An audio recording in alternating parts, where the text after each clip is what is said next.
Hello there everyone and welcome to a new review on the channel, and today we are looking at a relatively new product and one that hasn't really been talked about, and that is Free William Hicks by Dead Man Rebel. This is a very interesting product and one that works really well in comparison to the one we've talked to about previously, the con. This is kind of something that you could have and do in conjunction with the con, or maybe you'd want to just pick and choose one of them, since they both use similar teams and similar concepts, even though the effects are completely different.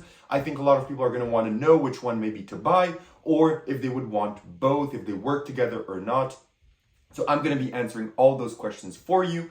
So let's roll the intro and get straight into it.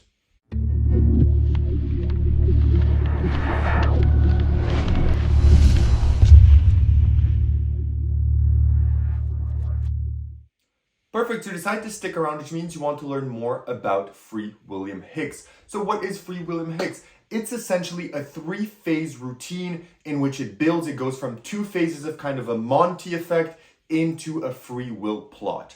Now, I won't be able to fully do the routine for you because, of course, I don't have anyone, and part of the routine your head is turned away, but I will still do, as always, kind of a quick presentation of how this would play out.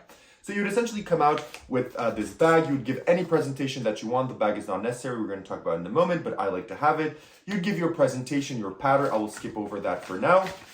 And you would then introduce this wallet. And you tell the spectator that inside of this wallet, you have a few things. First, you're going to introduce this, which is a card, and you're going to leave it onto the side for the moment.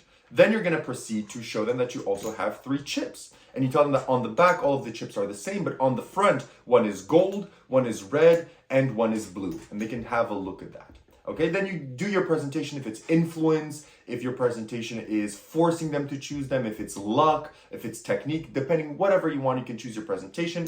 But they're going to take the chips, they're going to mix them up, and then they're going to place them in a row like this. You're going to then turn around and they're going to look at the color of one. So they're going to look at the color of one and mix them up. And then you're going to turn around and you're going to be able to tell them, for example, your chip is here, and you show that you were correct. Then you're going to do it again, but this time they're going to mix them up and they're going to do the same thing. They're going to place them in a row just like this, and they're going to do the same thing. They're going to look at one, then they're going to mix them up. And then instead of telling them which chip is theirs, you look at them and you tell them, look, statistically, people are more likely to choose this and this color, and I feel you're one of them. So I feel that you did this. You give them a small reading, and then you reveal the color that they chose instead of the chip, right? You tell them the color rather than the chip. Then they do it one last time. They're going to take the chips, they're going to mix them up, but this time you tell them, instead of putting them in a row, you just want them to bring them out in a stack. So they're going to do that. They're going to bring them out in a stack. And then what they're going to do is they're going to give one to you, one to them, and then they're going to place one of them inside of the wallet. And then you can reveal that those were completely free choices. They can even switch if they want. And you tell them from the start there was a prediction. If you read the prediction, it will say exactly what happened during the effect. And it kind of closes out everything with a free will plot. So that's essentially what Free William Hicks is and how it would play out. And you can also see that the routine can be modular. You can literally only do the last phase, or only the first phase, or only the second, or the first and second, or the first and the third, second, third. You can choose whatever you want. You can see that it's modular and the phases don't depend upon each other. But done in a small act such as this, they do kind of work well together and they build upon the impossibility. So now that we know what Free William Hicks is, let's talk about where you purchase this, how much does it cost, and what do you get. So you can purchase Free William Hicks pretty much anywhere. I believe it is distributed through Murphy's. So it's going to be available at all your major magic dealers, but also at your local magic dealers probably. So take a look out for that. This will set you back around $30 US. I'm not exactly sure because I bought it in Canadian dollars and I haven't seen the price in US, but it was around 40-ish Canadian dollars, which is around the $30 US price tag. And what you get with your purchase is quite a few things. One, you're going to get this, which is your packaging. It comes shipped in this, and this packaging you can also use in presentation. I do it when I do my presentation. I talk a bit about the times, and I introduce it with this, and I'll be honest with you, I've had people really comment on how beautiful the props are and how it enhanced the effect, having these things with you. So this is the packaging, but you can also use it as they say in the tutorial. You can either just put it to the side and just use the wallet, or carry everything inside in the bag and have it as a presentational hook. So you're going to get the bag. Then inside of the bag, you're going to get a link to a tutorial video. The tutorial video is around 15 minutes long with Liam Montier. There's a live performance and he goes over everything that you need to know about the effect, how it works, all the routines, all the aspects, all the subtleties, everything that you need to know in great detail. Then you're also going to get your 3 chips. These are beautiful chips. They're really hard and these are probably going to last your a lifetime. And these chips do have some special properties to them that will allow you to do the effect cleanly. Then you're also going to get this beautiful card which is printed with your prediction on it. You only get one, so you only have one prediction, but that shouldn't be much of a problem. If you want, you can just print some of your own and just switch it up. So you're going to get one of these cards, very beautiful. People always comment on it because of how nice it is. And then you're also going to get this wallet, which I believe is a leather wallet. It looks beautiful, it handles beautiful, and it's something that's going to last you pretty much your entire life with care. It's a very high crafted made wallet. So that is everything that you get with your purchase of Free William Hicks. So now let's talk about difficulty. How difficult is this effect to perform?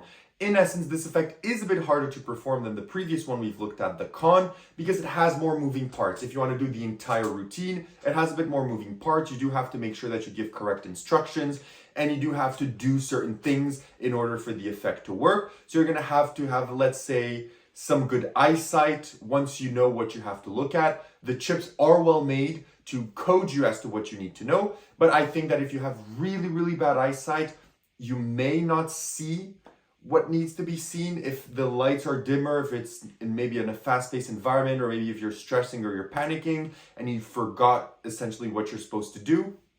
Maybe that's going to be a problem, but to me, I can clearly see even from this distance, I can know exactly what chip is which with just a glance. Just like that, I just briefly looked at them and I know which is which. So it is very easy to spot, but you will have to learn where the things are and do it well, because you don't want to do it, looking like this. You want to just do it casually when you turn your head, etc. So that's pretty much all you have to do regarding work. So you do need to learn that and be able to do it clearly, because that's most of the workings that you're going to have to master. But except for that, it's very presentational heavy, so you just have to make sure you got your presentation on point and you'll be good to go. Now let's talk about practicality. So how practical is this? Let's talk about what you carry around with you. So as I said, you can either have everything inside of this bag and carry this with you. Now this is not something you're going to put in your pockets or anything like that, because it will not fit because it is big. However, if you do not want to carry it in a bag, you can just put everything inside of the wallet, just like this, and then you just carry around just the wallet with you, and the wallet is much smaller, so this is something that you could put in a pocket or in a back pocket and have it with you and do it over and over again during the night. Instead of carrying it in the bag, you can't just carry it in the wallet, so that depends on you. Now, in terms of inspectability, everything is technically inspectable. I wouldn't give the chips out to be inspected way too much. If the heat is on the chips, maybe you haven't presented it correctly, but overall, I've never had anyone really examine the chips. I've had someone look at them quickly, but then they just like, okay, and then they just left. So I don't think, this is unexaminable, but I wouldn't let someone that's like really putting the heat on the chips and comparing them to examine them too long. Move into something else. Move into the con. If you have the con, move into the con right after. Then let's talk about reset. The reset for this is instant. Do you need a table for this effect? Yes, you do need a table. So this is an effect that will need a table in order to be performed because of how it works. You can do the last phase standing up, but the first and second phase you cannot. So if you just want to do the third phase, you can do it without a table, but the other phases will require a table. In terms of angles, the angles for this are 360. The angles for this are absolutely great. And also one last thing regarding practicality is, can you do the con and Free William Hicks together, which is a major question that a lot of people have asked, and the answer is no, because the chips are completely different in how they're printed and in how they work, which means that you cannot use the chips from this effect in the other effect, nor can you use the chips from that effect into this effect, okay? So that's something that you have to keep in mind. You could technically maybe do it, but it's going to be a bit less fooling because, well, you're going to see the back of the chips, and even though they choose one without you looking and then they do the mix up, I think it's going to be a bit more obvious as to the method, and it won't be as clean because they're going to be like, oh, but you maybe saw something or whatever. So I wouldn't say they're doable together as a set, but you can definitely do them back to back, or you do one at a table, one at the other table. That's going to be completely fine, but that's something that you need to keep in mind.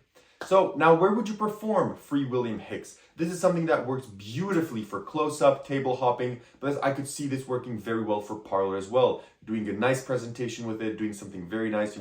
If you want, you can even do Free William Hicks, you can do the con, and then you can also do their other effect that they've published with, I forgot the name, I think it's called like The Apprentice or something, with the watch, and it's like, they decide who was the criminal on a certain night. You could literally build a 10-minute act around Western in your parlor setting if you want. So you can do the 10-minute strolling Western act if that's with you. You add the Matthew Wright effect, Dead Man's Hand, I believe it's called, and you literally have a 15-minute Western act if that's something that fits your boat.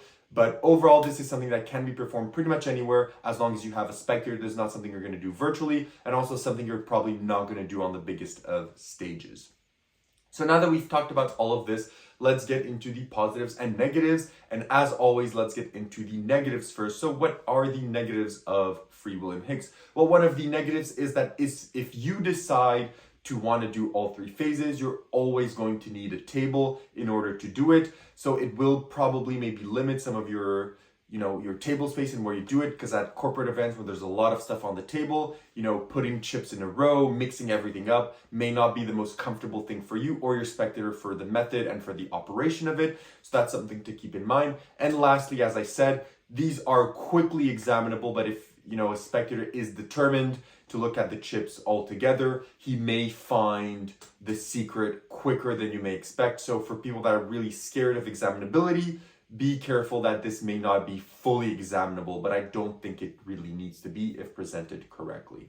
Now let's get into the positives. What are the positives? One, the props you are getting are phenomenal. They're going to last a very long time. The routine is modular. As I said, you can do phase 1, 3, 2, 3, just 1, just 2, just 3, just phase 2 and 1. You can choose whatever you want in terms of that, so I like it. It's relatively easy to carry around. It's fooling. You can put really a ton of interesting presentation. I have this kind of gambling intuition presentation to it. You can really put any presentation that you want regarding this: intuition, influence, mind reading, whatever you want, you can do it. It's relatively easy to perform as well, and it is also practical. So having said all of this, would I recommend Free William Hicks, and what do I give it out of 10? Honestly, I do recommend this. Personally, if you were to ask me, do I prefer this or the con? I think I prefer this because it is a bit more layered, it's a bit longer, it packs different levels of intensity in terms of the reveals and interest, and I think the culmination of how it goes from a simple, this is your chip, to then a mind read of you chose statistically this chip, is that correct? To a free will plot with a prediction that's been open from the start, or on the table from the start, I think is a beautiful way to design a routine. And I personally like it a bit more than the other one, where that's just a one and done. I think this is a bit better in my opinion. So yeah, I do heavily recommend Free William Hicks. I think if you're a mentalist and you like this type of free will plot, I think this is actually really, really good and in contention for one of the best that I own personally. So what do I give Free William Hicks out of 10? I'm giving it a solid 9 out of 10. It is very, very, very good, and I do think a lot of people are going to enjoy it. So that's all I have to say. As always, if you have any questions, leave them down below. If not, like and subscribe, and I'll see you all in my next review. Have a great one, and bye-bye.